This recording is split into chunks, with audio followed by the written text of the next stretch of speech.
1, 2, 3. West Wing Week! Awesome. Welcome to the West Wing Week, your guide to everything that's happening at 1600 Pennsylvania Avenue.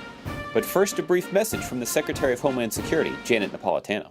I'm Janet Napolitano, and I just returned from my third trip to the Gulf Coast, where we're working around the clock in our response efforts. You too can be part of this 24/7 response by volunteering. Please visit whitehouse.gov. This week, May 7th to the 13th, or hang on to your hats.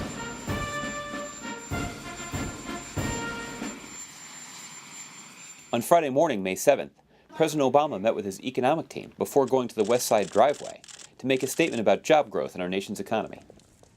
This week's job numbers come as a relief to Americans who found a job, but it offers, obviously, little comfort to those who are still out of work.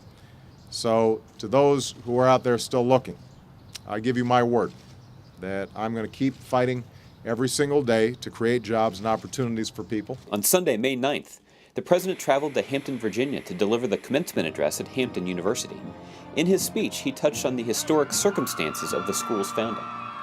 You know, we meet here today as graduating classes have met for generations, not far from where it all began, near that old oak tree off Emancipation Drive.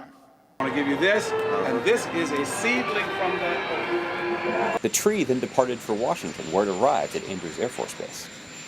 On Monday morning, May 10th, the President announced that Solicitor General Elena Kagan would be his nominee for the Supreme Court.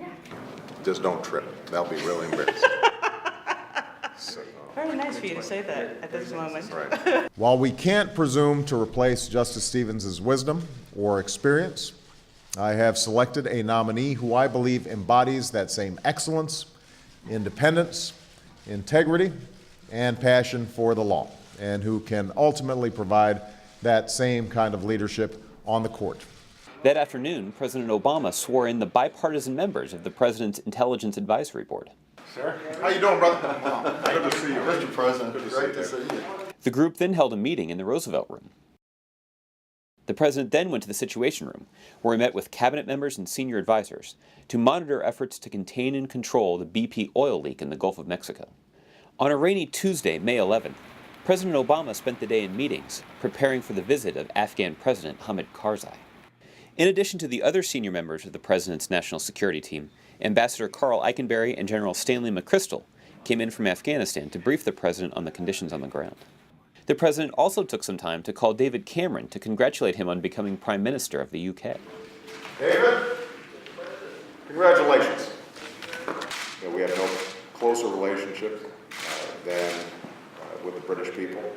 It is a relationship that has spanned generations, and that special relationship spans parties.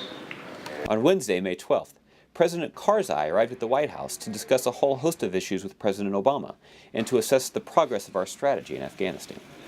There is no denying the progress that the Afghan people have made in recent years in education, in health care, and economic development, as I saw in the lights across Kabul when I landed, lights that would not have been visible just a few years earlier.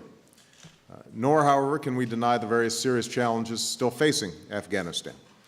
After 30 years of war, Afghanistan still faces daily challenges in delivering basic services and security to its people while confronting a brutal insurgency. Meanwhile, at Georgetown University, the First Lady attended the National Military Family Association Summit, a meeting focused on the needs of soldiers' families across America. Even with all this generosity and goodwill, many families are still not receiving all the support that they need. And that's another hard reality. And it's the reason that we're here today. On Thursday, May 13th, President Obama traveled to Buffalo, New York, home of the Sabres, spicy chicken wings, and Deputy Press Secretary Bill Burton. He also made a quick stop to sample some of the local cuisine. I ordered 10. I'll get 5 regular, but 5 extra Christmas. All right. I was just sarcastic.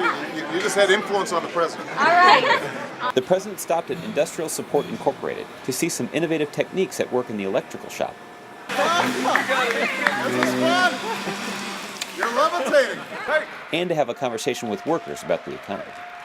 But Buffalo, I did not run for president to preside over America's decline.